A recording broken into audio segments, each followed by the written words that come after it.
तो आपको नरेशन बढ़िया से समझ आएंगे, आप वॉइस कंप्लीटली समझ लेंगे। तो ये टेंस बहुत मायने रखती है आपकी क्लास 10 तक, और ये 10 तक ही नहीं, आगे 11th एंड 12th में भी आप टेंस पढ़ेंगे, वहाँ भी बहुत इसका महत्व होता है। तो हम लोग शुरू करते हैं टाइम एंड टेंस। आज की मेरी क्लास है टाइम एंड टेंस की।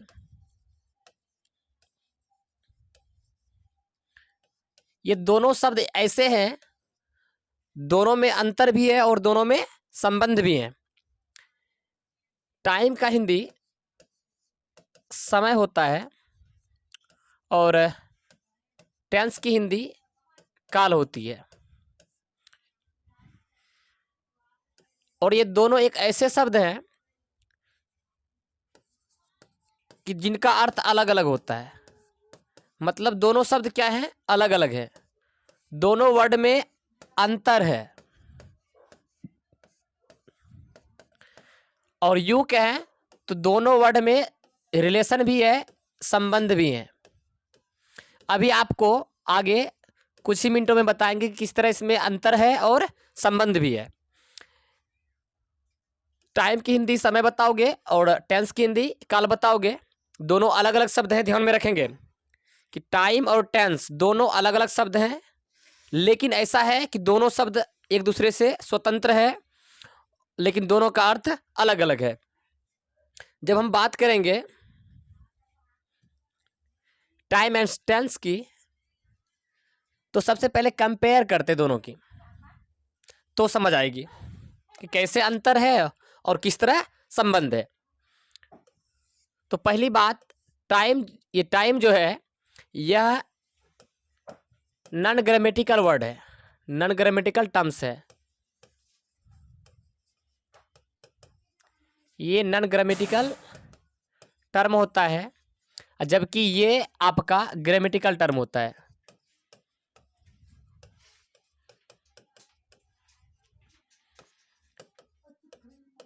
एक ग्रामेटिकल और नॉन ग्रामेटिकल कहने का मतलब ये है कि ये समय यानी टेंस जो है, यह ग्रामर का, ये टर्म ग्रामर का कोई पद नहीं होता है, ये ग्रामर का कोई पद नहीं होता है, बल्कि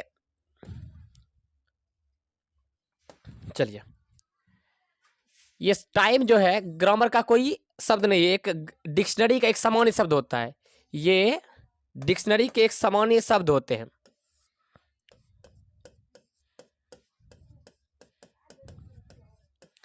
ये डिक्शनरी का एक सामान्य शब्द होता है।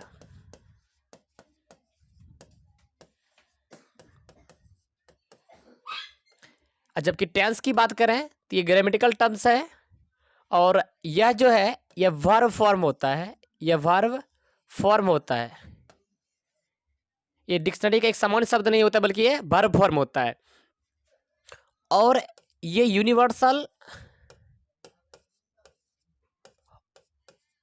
कॉन्सेप्ट होते हैं, ये यूनिवर्सल कॉन्सेप्ट होते हैं, जबकि ये यूनिवर्सल कॉन्सेप्ट नहीं होते हैं। अब यूनिवर्सल कॉन्सेप्ट कहने का मतलब क्या बनता है वो बता रहे आपको। देखिए, यदि समय को लेते हैं तो समय से गुजरने वाले दिन, महीनों, साल का बात हो, जैसे समय की बात करते हैं तो इससे गुजरने वाले दिनों, महीनों और वर्षों का बोध होता है। जबकि ये टेंस ये सारी चीज नहीं बताती है, ये सारी चीज नहीं बताती है। तो आप क्या सीखे, आपको सीखने को मिला कि ये टाइम जो है एक नॉन ग्रामेटिकल टर्म्स होता है, ये ग्रामर का कोई पद नहीं होता है, और टेंस जो है वो ग्रामर का ही क्या होता है, पद होता है। और ये डिक्शनरी का एक सामान्य शब्द होता है, जबकि यह वर्ब का एक फॉर्म होता है, चाहे वह जिस फॉर्म में मिले, चाहे V1 में मिले, आपको V2 में मिले, V3 में मिले, V4 में मिले, या वर्ब के 5वें रूप में मिले, ठीक ना। और ये यूनिवर्सल कंसेप्ट होती है, ये यूनिवर्सल कंसेप्ट नहीं होती है, ये यूनिवर्सल कंसेप्ट नहीं होती है, ठीक ना। देखिए, यूनिवर्सल कंसेप्ट के कहने का मतलब हुआ कि यदि टाइम की बात करते हैं, चाहे कल कहें यानी कि ये तुम ऐसा करो कि तुम ईच डे कहो, ईच डे कहें या ईच नाइट कहें, ईच इवनिंग कहें, जो कहें, या हम ऐसे कहें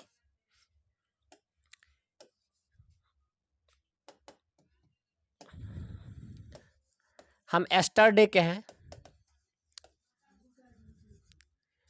एस्टर नाइट कहें,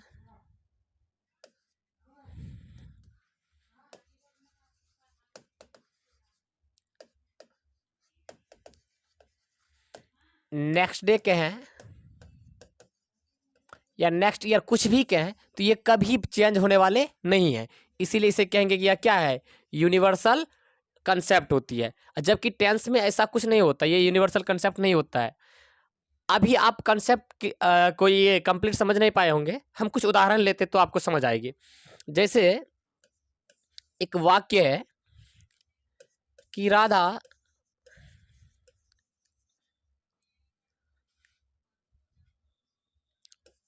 opens a new beauty parlor, a new beauty parlor in June।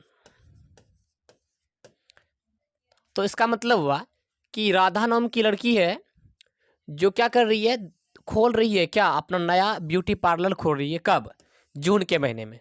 तो इसका मतलब हुआ कि यहाँ जून को यदि आप देखते हैं तो जून आपका टाइम बन जाता है, जून आपका टाइम बन जाता है। किसी भी टेंस में ये जून चेंज होने वाले नहीं है। ये क्या है, इसी को हम कहेंगे यूनिवर्सल, क्या कहोगे, यूनिवर्सल कंसेप्ट कहेंगे, ठीक ना। ये सर्वव्यापी, ये सब हर कोई मानता है, ठीक ना, इसलिए ऐसा कहेंगे। जबकि ओपेंस जो है यह वर्ब का फॉर्म है, यह क्या है, वर्ब का फॉर्म है।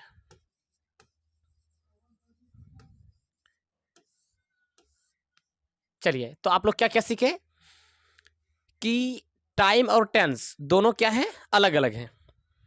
टाइम क्या होता है, टाइम एक सामान्य शब्द होता है, या डिक्शनरी का एक सामान्य शब्द होता है। यह नॉन ग्रामेटिकल टर्म्स होते हैं और यह गुजरने वाले दिन, महीने, साल, इस सब को बताता है, ठीक ना। और टेंस की बात यदि करते हैं तो टेंस क्या होता है, टेंस एक ग्रामेटिकल टर्म होता है, वह ग्रामर का एक कंसेप्ट होता है, वह यूनिवर्सल कंसेप्ट नहीं होता है। वह बीतने वाले, गुजरने वाले दिन, महीनों, साल को नहीं बताते हैं, बल्कि वह वर्ब का फॉर्म होता है और वह यह बताता है कि वह एक्शन कब घटित हो रही है, किस टाइम में घटित हो रही है। हम अभी जो सीखे हैं, अभी केवल इतना सीखे हैं कि टाइम और टेंस में क्या अंतर है, दोनों अलग अलग कैसे हैं, ये सीखे। अब हमें उनके बीच संबंध को भी देखना है। चलिए, अभी आप लोग क्या क्या सीखे, टाइम और टेंस के बीच अंतर। अब रिलेशन को दिखाते हैं। चलिए,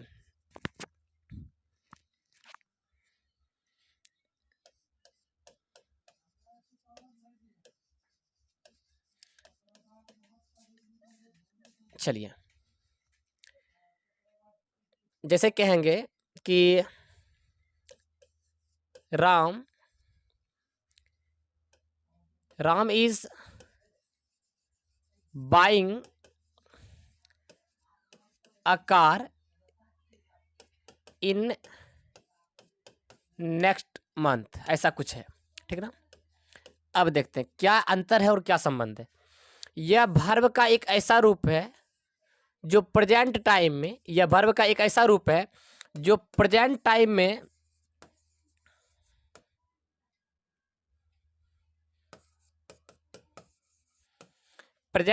किसी क्रिया के घटित होने को बताता है ना। और ये नेक्स्ट मंथ जो है यह इनसे स्वतंत्र है। ये क्या है, स्वतंत्र है। ये शब्द स्वतंत्र है, ये इन वाक्य पर निर्भर नहीं करता है। यदि हम इन शब्दों को हटा भी दें तो यदि इस जगह तक सेंटेंस को रहने दें कि Ram is buying a car, इसका मतलब निकल के आता है कि राम एक कार खरीद रहा है। लेकिन यदि हम इन कार लगा देते, इन नेक्स्ट मंथ लगा देते हैं, तो ये शब्द एक स्वतंत्र था। लेकिन जब इस शब्द को जोड़ते तो यह किस समय को बता रहा है, यह फ्यूचर टाइम को बता रहा है। यह किस टाइम को बता रहा है, फ्यूचर टाइम को, नहीं अगले महीने की बात कर रहा है, ठीक ना। तो यहाँ देखिए ये जो वर्ब फॉर्म है, ये वर्ब का कौन सा रूप है, चौथा रूप, और यह रूप बताता है कि यह क्रिया कब घटित हो रही है, प्रेजेंट टाइम में। लेकिन ये एक्शन मतलब ये जो कार्य होने वाले हैं, कार का खरीदना, ये कब होने वाले हैं, अगले महीने में। तो कहने का मतलब यह वर्ब फॉर्म और इस फ्यूचर टाइम, वर्ब का चौथा फॉर्म है जो यह बताता है कि यह घटना प्रेजेंट टाइम में होने वाले हैं, और जबकि ये शब्द क्या बताते हैं, फ्यूचर टाइम में। इस तरह यदि देखें तो इन दोनों के बीच एक क्या चीज बन के आता है, संबंध भी बन के आते हैं। तो दोनों शब्द अलग अलग हैं, वह अलग चीज है, टेंस अलग चीज है और टाइम अलग चीज है। टेंस अलग चीज है और टाइम अलग चीज है, दोनों में अंतर है। लेकिन यदि गौर से देखें तो दोनों के बीच क्या है, संबंध भी है। तो चलिए हम लोग देर ना करते हुए टेंस को शुरू करते हैं। टेंस क्या होता है, चलिए टेंस को हिंदी में क्या कहोगे, काल कहेंगे, ठीक ना। तो अब काल जान चुके हैं, काल क्या होता है, वर्ब का एक रूप होता है, वर्ब का वह फॉर्म, वर्ब का वह फॉर्म या वह रूप जो क्रिया के घटित होने के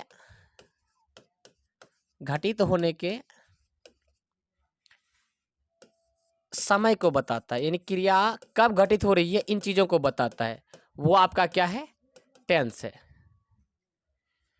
तो टेंस क्या होता है, वर्ब का वह फॉर्म होता है जो क्रिया कब घटित हो रही है इन चीजों को बताते हैं। प्रिंस रे, चलिए आप लोग ध्यान रखेंगे।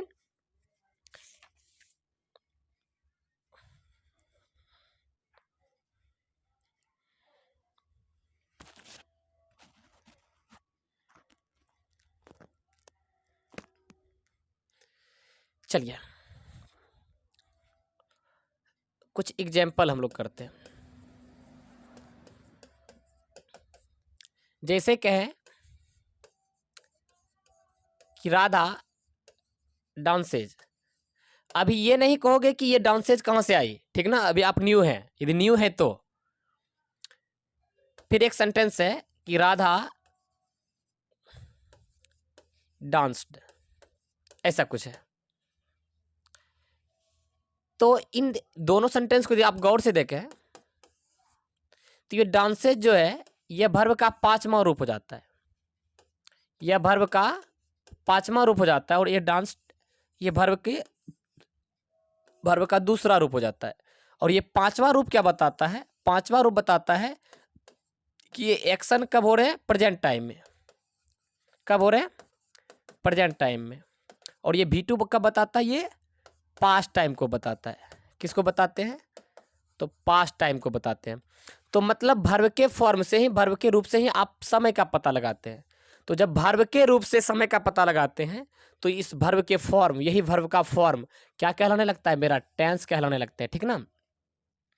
तो वर्ब का वह रूप जो क्रिया के घटित होने के समय को बताते हैं उसे हम लोग क्या कहेंगे, टेंस कहेंगे। क्लियर, चलिए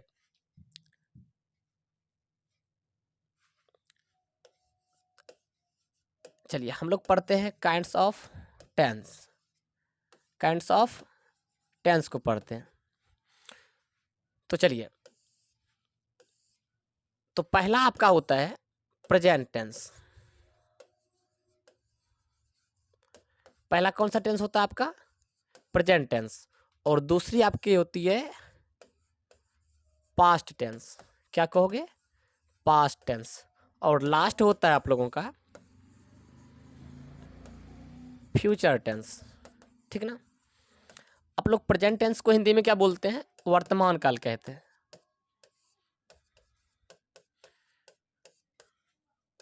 और पास्ट को क्या बोलते हैं, भूतकाल कहते हैं। और फ्यूचर हो जाती है आपकी भविष्यत काल हो जाती है। चलिए ऐसे भी आप यदि इन वर्ड को देखते हैं तो यह टेंस का वह, यानी कि टेंस मतलब वर्ब, यानी वर्ब का वह रूप जो प्रेजेंट टाइम को बताएंगे, प्रेजेंट टेंस होगा। और वर्ब का वह फॉर्म जो पास्ट टाइम को बताएगा, पास्ट टेंस होंगे। और वर्ब का वह फॉर्म जो फ्यूचर टाइम को बताएगा, फ्यूचर टेंस होंगे, ठीक ना। तो चलिए इस तरह टेंस के कितने प्रकार हैं? 3 प्रकार बनता है। पहला प्रेजेंट टेंस, दूसरा पास्ट टेंस, तीसरी फ्यूचर टेंस। पास्ट, फ्यूचर और प्रेजेंट टेंस। क्लियर? अब यदि प्रेजेंट टेंस को देखेंगे तो इनके भी 4 रूप हैं। इनकी यहां लिख देते हैं इनको। चलिए, यदि हम प्रेजेंट टेंस को देखें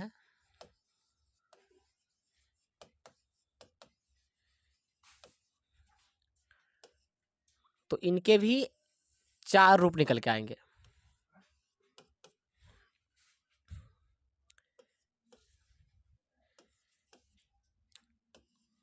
चलिए, तो पहला होगा आपका सिंपल प्रेजेंट टेंस।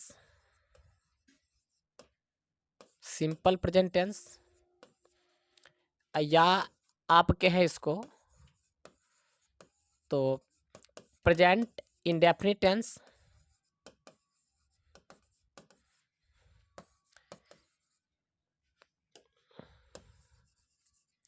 तीसरी इसकी और नाम होता है प्रेजेंट प्रोग्रेसिव टेंस। ठीक ना?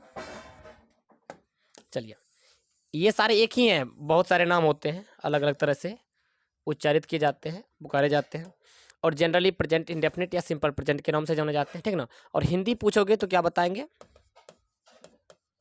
कहेंगे सामान्य वर्तमान काल। क्या कहोगे? सामान्य वर्तमान काल। और दूसरा होता है, यदि दूसरे बात की जाए तो होता है प्रेजेंट कॉन्टिन्यूअस टेंस होता है। हम इसी को प्रेजेंट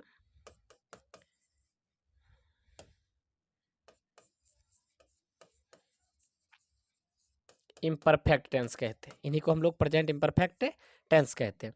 और इसे कहेंगे हिंदी में अपूर्ण वर्तमान काल। अपूर्ण वर्तमान काल।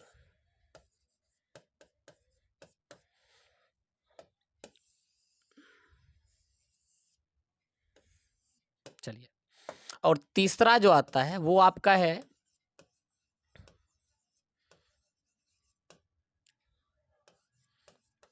Present perfect tense. Present perfect tense. और जब भी आप पढ़ने के लिए बैठें तो कॉपी कलम के साथ बैठें और जो भी लिखाया जाता है वो नोट करते चलेंगे। ठीक ना? तो समझ आ जाएगी। तो इनको क्या कहते हैं? पूर्ण वर्तमान काल। इनको हम लोग कहेंगे पूर्ण वर्तमान काल। और लास्ट जो होता है वो है प्रेजेंट परफेक्ट कॉन्टिन्यूअस टेंस। और इसको हिंदी में कहेंगे पूर्ण अपूर्ण वर्तमान काल। पूर्ण अपूर्ण वर्तमान काल। ठीक है? चलिए, तो आप लोग क्या पढ़े? टेंस क्या होता है? टेंस वर्ब का वह फॉर्म होता है जो समय को बताता है। टेंस वर्ब का वह फॉर्म होता है जो समय को बताता है, वो आपका टेंस कहलाता है। वर्ब का फॉर्म ही टेंस होता है। दिमाग में सीधा बिठा लेंगे कि वर्ब का फॉर्म ही टेंस होता है, जो क्रिया कब घटित हो रही है, किस समय हो रही है, उसी समय को बताते हैं। प्रेजेंट टाइम को 3 ही समय को बताता है। ये टेंस जो है 3 ही समय को एक्सप्रेस करते हैं। पहला प्रेजेंट, पास्ट एंड फ्यूचर। हो सकता है जैसे कि कुछ लिए थे कि जैसे कि वर्ब के 5वें या पहले रूप से पता चलता है कि कोई क्रिया जो हो रही है वो प्रेजेंट टाइम में घटित हो रही है, और वर्ब के दूसरे रूप से पता चलता है कि वो पास्ट में। ठीक ना? इसी तरह वर्ब का फॉर्म है जो यह बताता है कि क्रिया कब घटित होती है। ठीक है? चलिए, अब हम लोग वर्ब के फॉर्म पर थोड़ा सा चर्चा कर लेते हैं। चलिए,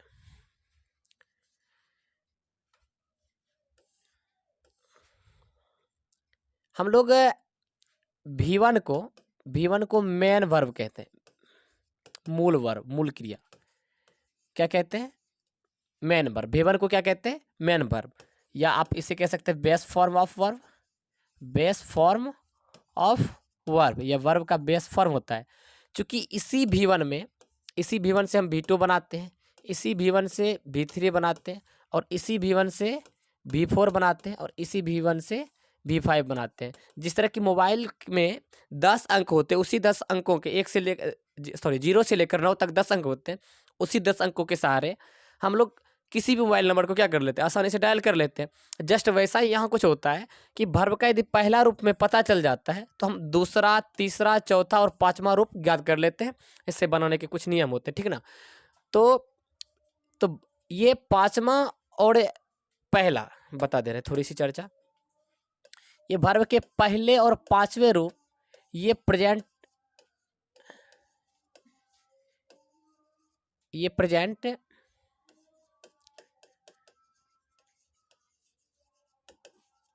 इंडेफिनिट टेंस को बताते हैं, ठीक ना।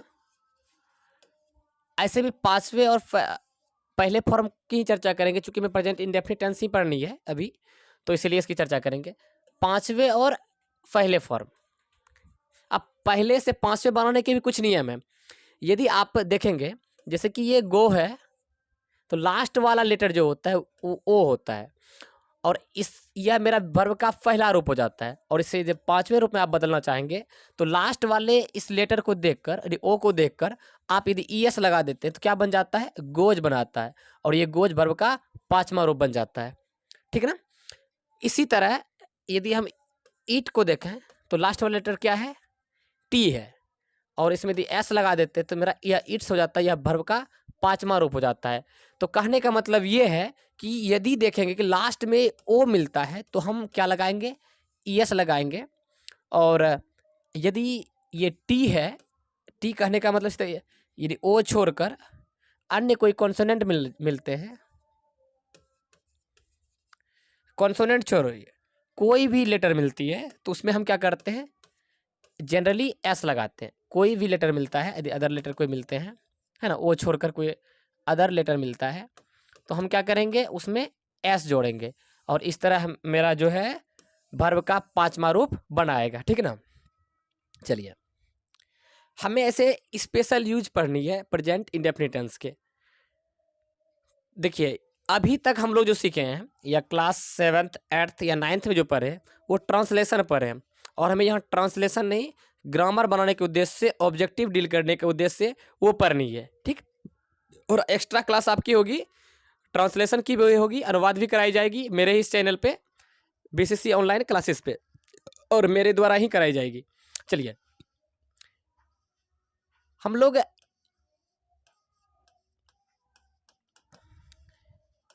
स्पेशल यूज पढ़ेंगे किनके, तो वो प्रेजेंट इंडेफिनिट टेंस के, प्रेजेंट इंडेफिनिट टेंस के। अब आप लोगों को बता दें कि इनका स्ट्रक्चर क्या बन के आता है।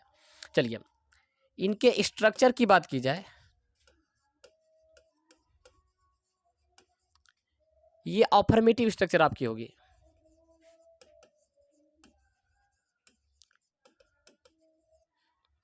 वो हो जाता है आपका सब्जेक्ट प्लस V1 और V5 प्लस ऑब्जेक्ट।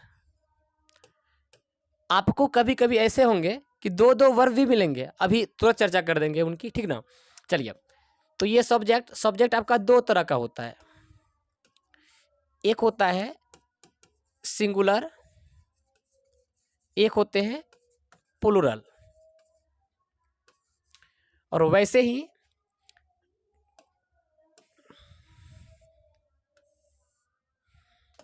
वैसा यहाँ है, ये V1 जो है ये प्लूरल फॉर्म कहलाता है, वर्ब का प्लूरल फॉर्म, और ये V5 जो है यह वर्ब का सिंगुलर फॉर्म कहलाता है, ठीक ना।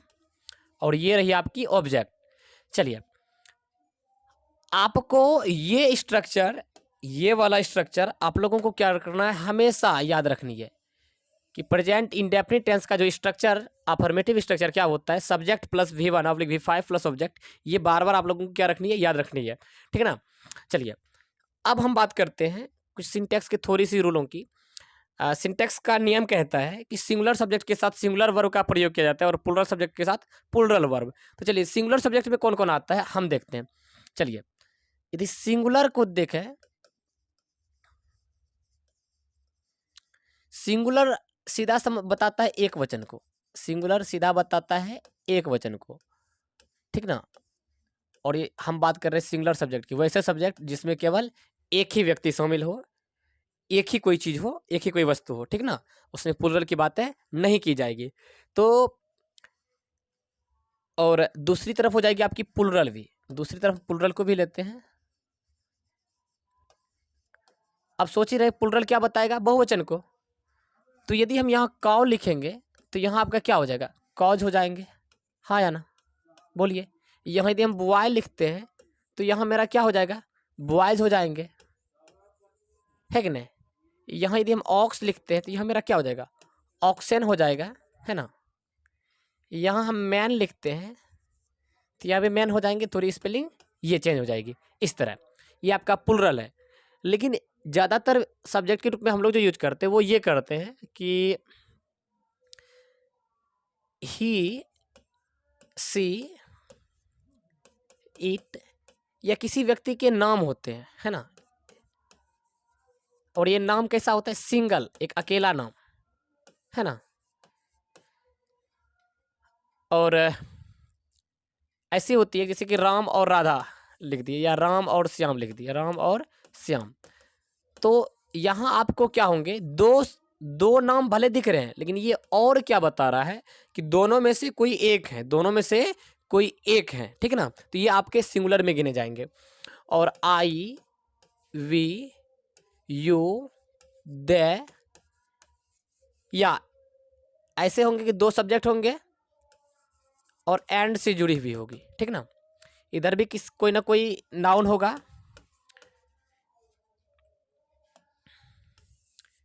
इधर भी कोई नाउन होंगे और ना तो प्रोनाउन होंगे, और इधर भी नाउन या प्रोनाउन होगा। लेकिन वो यदि किससे जुड़े होते एंड से तो वो आपका प्लूरल सब्जेक्ट माना जाता है, ठीक ना। तो ही, सी, इट, या किसी के सिंगल नेम, अकेला नाम रहेगा, या और से जुड़े हुए मिलेंगे तो वो आपका सिंगुलर सब्जेक्ट माना जाता है। और आई, वी, यू, दे, ये सब प्लूरल सब्जेक्ट माने जाते हैं। और नाउन या प्रोनाउन यदि एंड से जुड़ी हुई मिलती है तो उसे हम कहेंगे प्लूरल सब्जेक्ट, ठीक ना।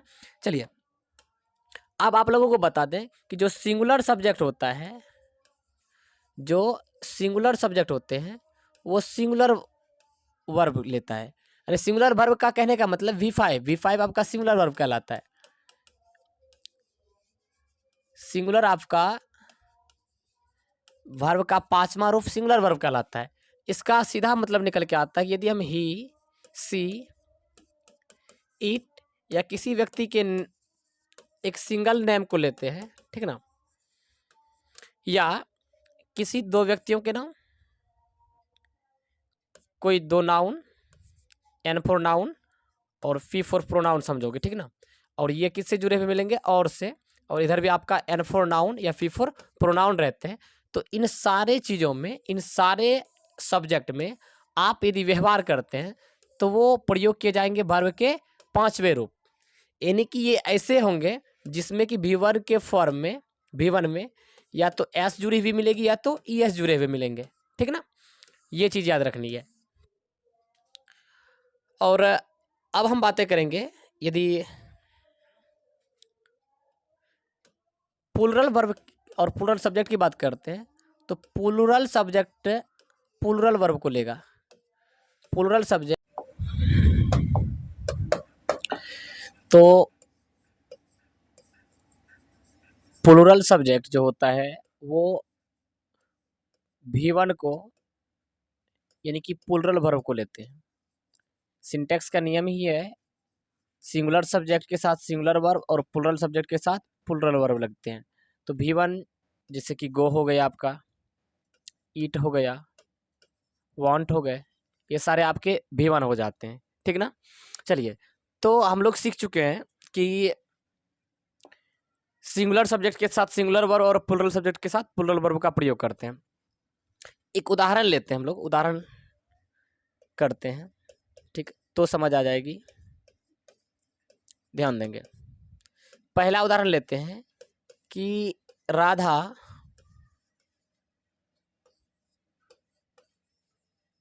प्ले, फिर दूसरा है Radha pledge.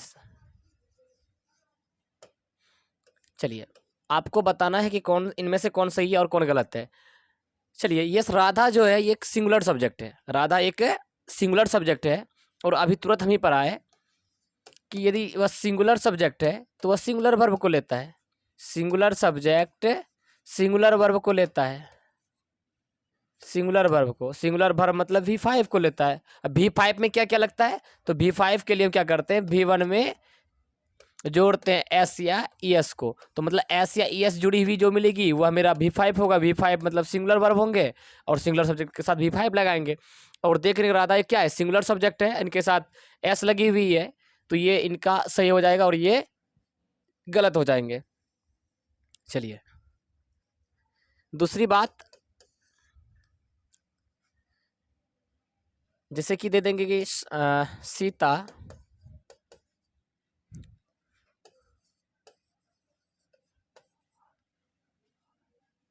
wants a book, फिर है सीता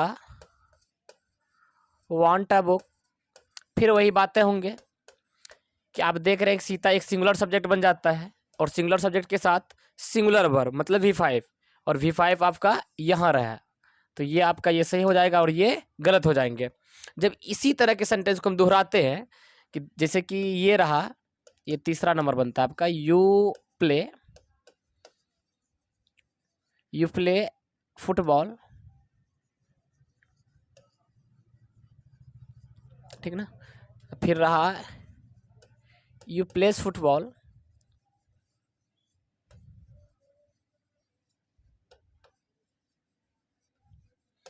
तो आप देखेंगे कि ये जो सेंटेंस है और ये जो सेंटेंस है दोनों, यू अभी तुरंत बताए कि यू मेरा प्लूरल सब्जेक्ट होता है और प्लूरल सब्जेक्ट के साथ V1 यानी S या ES वाला प्रयोग इसमें नहीं होंगे।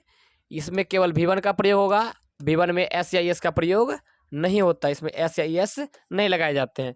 तो यू मेरा क्या है, प्लूरल सब्जेक्ट है। प्लूरल सब्जेक्ट के साथ प्लूरल वर्ब यानी V1 का प्रयोग करेंगे और V1 आपका ये रहा, इसलिए ये सही हो जाएंगे और ये गलत हो जाएगी। इस तरह आपको सेंटेंस को क्या करना है, पकड़ने के लिए आना चाहिए, ठीक ना। तो ऐसे ही सेंटेंस रहते हैं। देखिए, हम स्ट्रक्चर की चर्चा किए थे, हम स्ट्रक्चर लिखाए थे आपको। क्या था स्ट्रक्चर? स्ट्रक्चर था सब्जेक्ट प्लस V1 और V5 प्लस ऑब्जेक्ट। कुछ सेंटेंस लेते हैं तो समझ आ जाएगी। इनके लिए हम उदाहरण क्या करते हैं, ध्यान देंगे कि सेंटेंस ये रहा कि राधा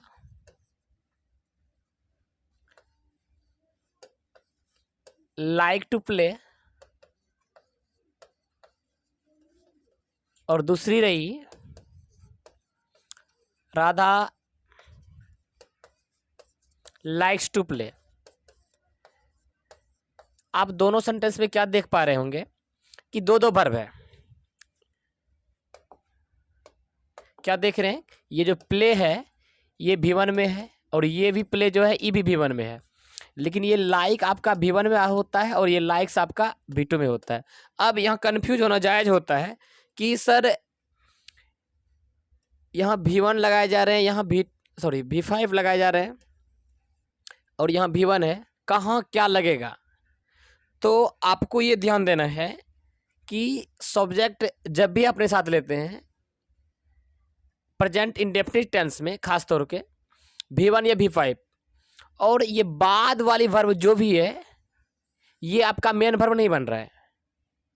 मेन वर्ब आपका ये बनता है, ये सब्जेक्ट के जस्ट करीब जो होते हैं वो आपका मेन वर्ब बन रहा है। और आपको सीधा यदि मतलब रखनी है कि किसमें V1 या V5 का प्रयोग किया जाए, किसमें V1 या V5 का प्रयोग किया जाए, तो ये चीज़ जानने के लिए आपको सीधा इन चीज़ों पर ध्यान देनी है।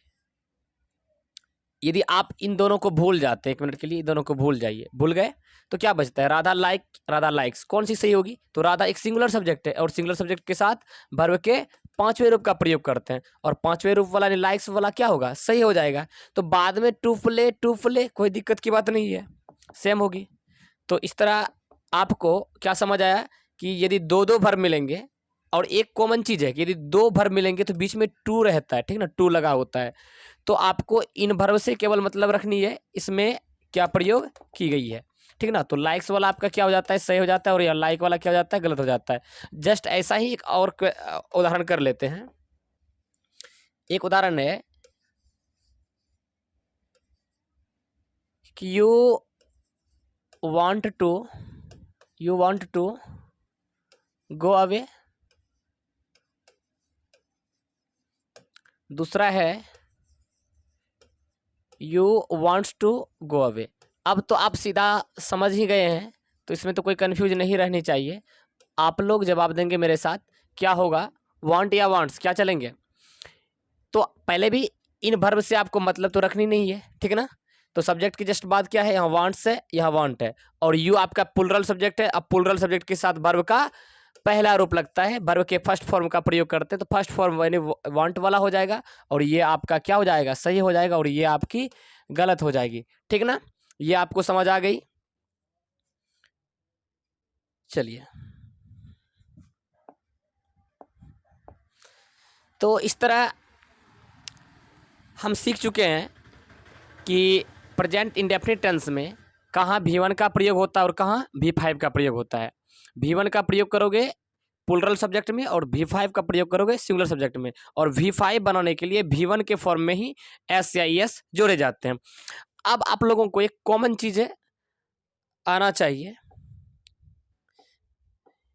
और ये बता रहे कि अनुवाद की दृष्टि से नहीं, ऑब्जेक्टिव डील करने की दृष्टि से बताया जा रहे हैं, और ऑब्जेक्टिव करना आसान होता है तब जब आप इनके सारे कंसेप्ट को जान पाते हैं, ठीक ना।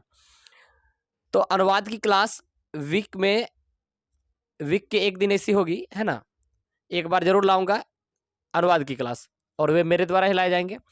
तो अब देखिए, हम लोग पढ़ते हैं यूजेज ऑफ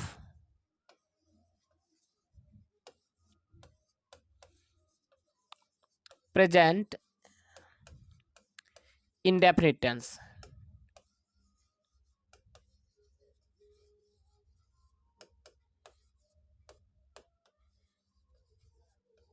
ध्यान दोगे, usages of present indefinite tense, ये क्या, यानी कि प्रेजेंट इंडेफिनिट टेंस का प्रयोग हम कहाँ कहाँ करते हैं, उन चीज़ों को पढ़ते हैं।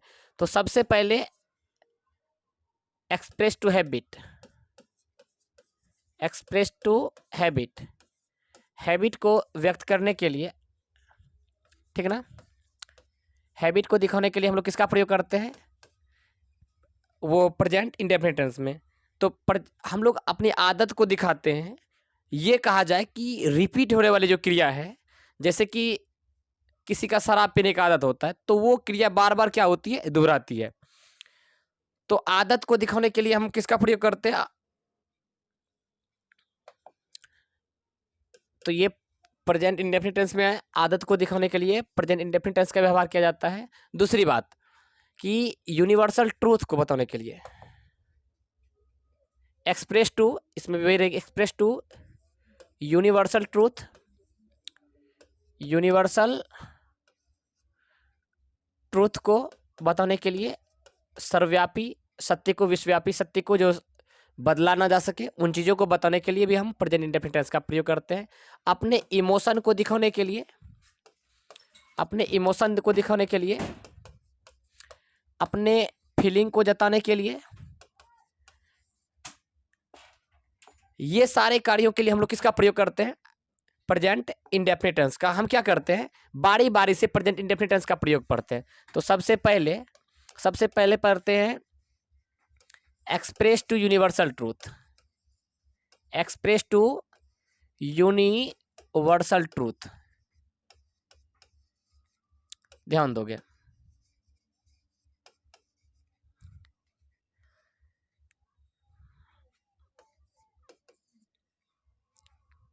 कुछ ऐसे वाक्य होंगे इनमें इनमें आपको कुछ ऐसे वाक्य मिलेंगे जो बदले नहीं जा सकते, जो सदा सत्य होता है, हर जगह सत्य होता है। वह चाहे आप यहाँ की बात करें, भारत की बात करें, विश्व के किसी देश की बात करें, सबके लिए सत्य होता है। वो कुछ बातें हैं जिसे हम लोग यूनिवर्सल ट्रूथ कहते हैं, ठीक है ना। जैसे कि हम कहेंगे कि सूर्य पूरब में उगता है, हम लोग जानते हैं ना सूर्य पूरब में उगता है, तो क्या कहोगे?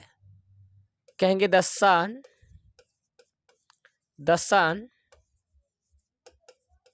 Rises in the east.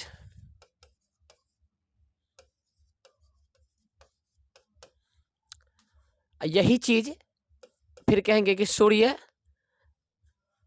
पश्चिम में डूबता है ना, सूर्य पश्चिम में डूबता है, तो क्या कहोगे? The sun sets in the west. ये ऐसे वाक्य हैं जो यूनिवर्सल ट्रूथ के रूप में जाने जाते हैं। ये सदा सत्य रहता है, सब कोई इसे क्या करता है? मानता है, ये बदले नहीं जा सकते हैं। जैसे कि आप लोग जानते हैं कि पानी, ये तेल पर पानी क्या होता है? आपका जो तेल होता है वो पानी पर क्या होता है? तैरता है। तो हम कहेंगे oil floats on the water.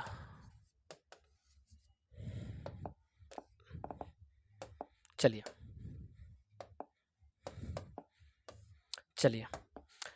और एक चीज आप लोग जानते हैं कि पानी उबलता है कितना डिग्री सेंटीग्रेड पर? 100 डिग्री सेंटीग्रेड पर।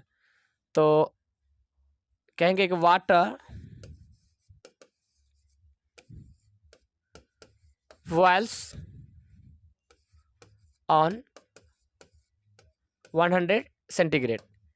तो इस तरह के वाक्य ऐसे वाक्य हैं जो सदा क्या रहता है? सत्य रहता है, बदलता नहीं है। ऐसे कुछ उदाहरण है कि जैसे कि प्रकृति के साथ दिखता है, प्रकृति सुंदर दिखती है। और ले लें कि गंगा कहाँ से निकलती है? तो हिमालय से निकलती है। तो ये सारे वाक्य क्या है? सत्य हैं। तो आप लोग कॉपी कलम के साथ बैठेंगे, जो भी लिखाई जा रही है वो साथ में उतारते चलेंगे। तो हम कहेंगे गंगा कहाँ से निकलती है? तो हिमालय से। द गंगा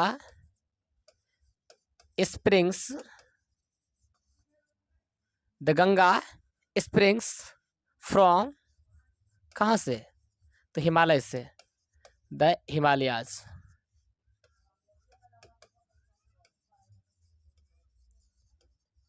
फिर तो हम ये भी कहेंगे, अभी तुरंत बताए, कि ये जो नेचर है, प्रकृति कैसा दिखता है? ये बहुत सुंदर दिखती है ना। ये सारे वाक्य, इन सारे वाक्यों में आप क्या देख रहे हैं? V5 का प्रयोग कर रहे हैं, यहाँ V5 का प्रयोग कर रहे हैं, ये वर्ब के 5वें रूप का प्रयोग कर रहे हैं, मतलब कि प्रेजेंट इंडेफिनिट टेंस प्रयोग किए जा रहे हैं, ठीक है ना। इसी तरह आप लोग ये भी जानते हैं कि एक सेंटेंस पढ़ाया करके आता है कि 2 और 2 4 होता है। 2 and 2, 2 and 2 makes 4, इस तरह के। तो ये सारे वाक्य क्या है? यूनिवर्सल ट्रूथ है। और आपके ट्रांसलेशन में प्राय करके ये प्रश्न ऑब्जेक्टिव में आता है, ठीक ना। आप लोगों को गौर से देखनी है, और चूंकि हिंदी बोल चुके हैं इसलिए आप लोग साथ में कॉपी लेके बैठे हैं और हिंदी भी लिखते चलेंगे। अब देखिए बारी आती है कि हम पहला यूजेज पर है क्या चीज़ की, कि ये जो प्रेजेंट इंडेफिनिट टेंस का प्रयोग करते हैं किसमें? यूनिवर्सल ट्रूथ को एक्सप्रेस करने में। यूनिवर्सल ट्रूथ को एक्सप्रेस करने में हम लोग किसका प्रयोग करते हैं? प्रेजेंट इंडेफिनिट टेंस का। वही कहेंगे कि हैबिट को भी एक्सप्रेस करने के लिए, हैबिट को भी व्यक्त करने के लिए, हैबिट को भी बताने के लिए हम लोग क्या करते हैं? प्रेजेंट इंडेफिनिट टेंस का व्यवहार करते हैं। आप लोगों को पता होना चाहिए कि जब हैबिट की बात करते हैं तो दूसरा बात आएगा express to habit. Present indefinite tense का प्रयोग करते हैं इन एक्सप्रेस टू हैबिट। चलिए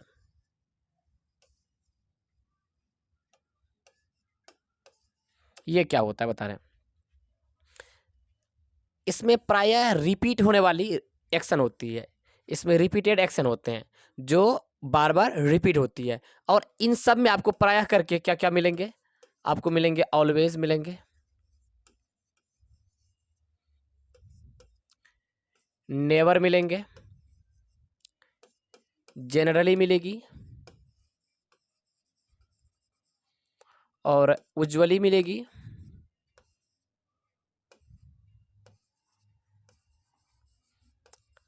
और आप यदि ढूंढते हैं तो रेयरली मिलेगी, रेयरली मिलेगी। इसी तरह हम बहुत सारे शब्दों को देखते हैं जो मिलता है, जैसे कि ऑप्टेन मिलेंगे, सेल्डम मिलेगा, लिख ही देते हैं, ऑप्टेन मिलेगी, सेल्डम मिलेंगे, ठीक ना, एक्सेप्शनली मिलेंगे, ये सारे। इनकी हिंदी भी लिखते चलते ताकि आपको समझ आ जाए, ठीक ना। ऑलवेज मतलब क्या कहेंगे, हमेशा कहोगे या सदा कहोगे, ठीक है ना। नेवर मतलब कभी नहीं, कभी नहीं। यदि आपको अभी समझ नहीं आ रही है तो कोई दिक्कत की बात नहीं है, ठीक है ना। तो धीरे धीरे आपको समझ आ जाएगी, क्योंकि जब उपयोग इनका करेंगे, ठीक है ना। तो इनका सामान्यता होता है, और रेयरली मतलब बहुत ही दुर्लभता से, है ना, कठिनाई से कहो, दिक्कत से कहो,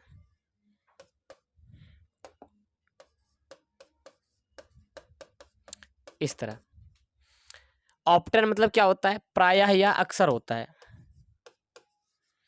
प्रायः या अक्सर रहता है। और हम बता देते हैं कि आपको ऑलवेज पर, ज़्यादातर ऑलवेज पर ऑब्जेक्टिव रहती है, ठीक ना। इसी तरह आपको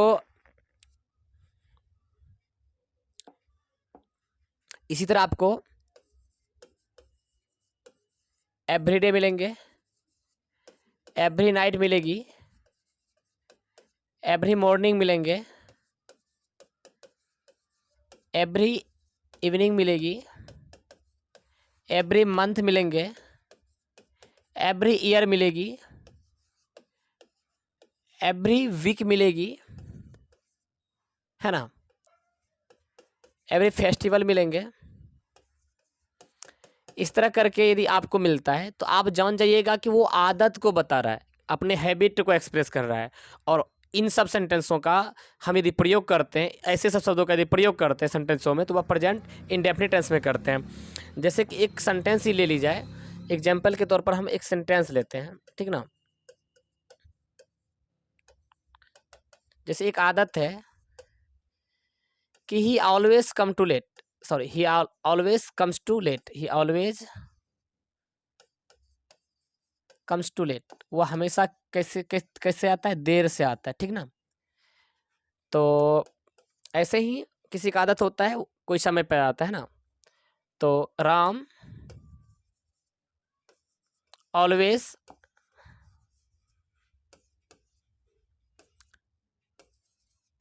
कम्स ऑन द टाइम, ऐसा कुछ। तो यहाँ इन सेंटेंस से आप क्या देख रहे हैं कि वह अपनी हैबिट को बता रहे हैं, वे अपने आदत को बता रहे हैं, ठीक ना। ऐसे ही आपको मिलेंगे कि वह प्रायः देर से आता है, तो आप चाहे तो या ऑलवेज की जगह ऑप्टेन यूज कर लेंगे, आप चाहे तो ऑलवेज की जगह रेयरली यूज कर लें, आप चाहे तो जनरली, उज्ज्वली, बहुत सारे शब्द हैं, ठीक है ना। तो इन सब शब्दों का यदि व्यवहार करते हैं तो ये सब शब्द किसको बताता है, एक्सप्रेस टू हैबिट। ये यही शब्द ऐसा है जिनसे हम लोग जान जाते हैं कि वो किसको बताते हैं, हैबिट को बताते हैं, ठीक ना। वो हैबिट को एक्सप्रेस करता है। और ये सब शब्द आप लोगों को क्या करना चाहिए, जरूर लिखना चाहिए, ठीक ना। हम ऐसा करते हैं, आप लोगों को ये कॉपी खोलेंगे, हम लिखाते हैं साथ में, ठीक ना। तो पहला क्या मिलेगा आपको, ऑलवेज मिलेंगे, हैबिट को एक्सप्रेस करने में क्या क्या मिलेगा, ऑलवेज मिलेगा, फिर क्या बताए, नेवर मिलेंगे, समटाइम्स मिलेगा, समटाइम्स मिलेंगे,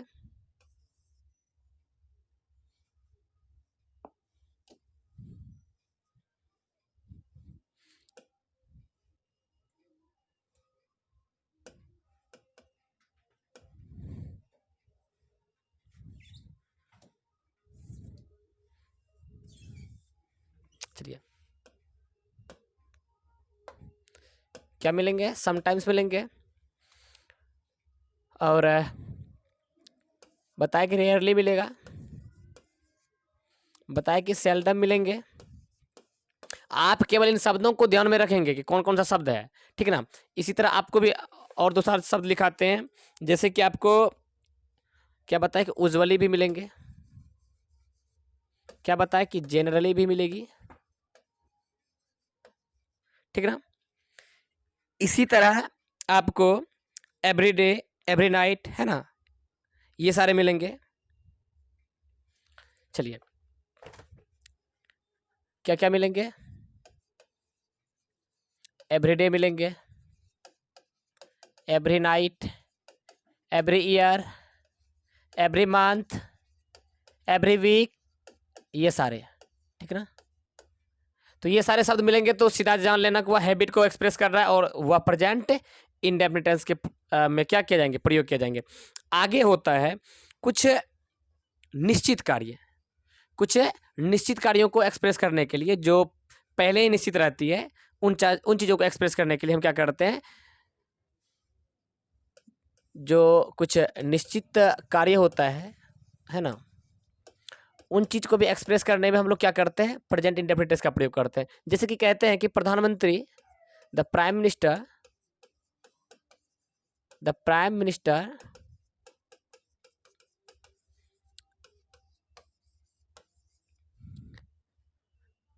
कम्स हियर मंडे। जैसे कहेंगे कि प्रधानमंत्री यहाँ कब आएंगे, सोमवार को, ठीक ना। और ऐसे ही कुछ है, जैसे कि ट्रेन के बजे 6 बजे यहाँ आएगी, तो कहेंगे जैसे कि कुछ ट्रेन का नाम बता सकते हैं, तो जैसे कह देते हैं the Amrapali express, the Amrapali express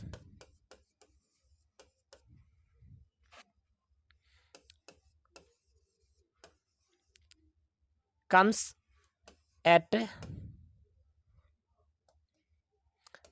Nagosia at 6 PM के हैं, AM के हैं, जो समय होगी उसकी वो समय आएगी। तो यहाँ क्या देख रहे हैं, यहाँ निश्चित वर्ग को दिखा रहा है कि चूंकि ट्रेन जब वहाँ से खुलती है तो एक निश्चित समय में वो यहाँ पहुँच जाते हैं। हो सकता है 10 मिनट 12 मिनट लेट है, आधा घंटा लेट हो, लेकिन उसका आना क्या है, निश्चित है। अब प्रधानमंत्री जो घोषणा करते हैं कि हमें वहाँ जाना है, या सोमवार को वहाँ जाना है, मंगलवार को जाना है, 26 तारीख को जाना है, 25 तारीख को जाना है, तो वह एक निश्चित कार्य होता है और वह वहाँ उसे पहुँचना होता है, ठीक ना। ये सब निश्चित कार्य हैं, है ना। जैसे कि कहेंगे कि स्कूल सोमवार को खुलेंगे, है ना, स्कूल सोमवार को खुलेंगे, तो क्या कहेंगे, द स्कूल रीओपन्स ऑन मंडे, है ना।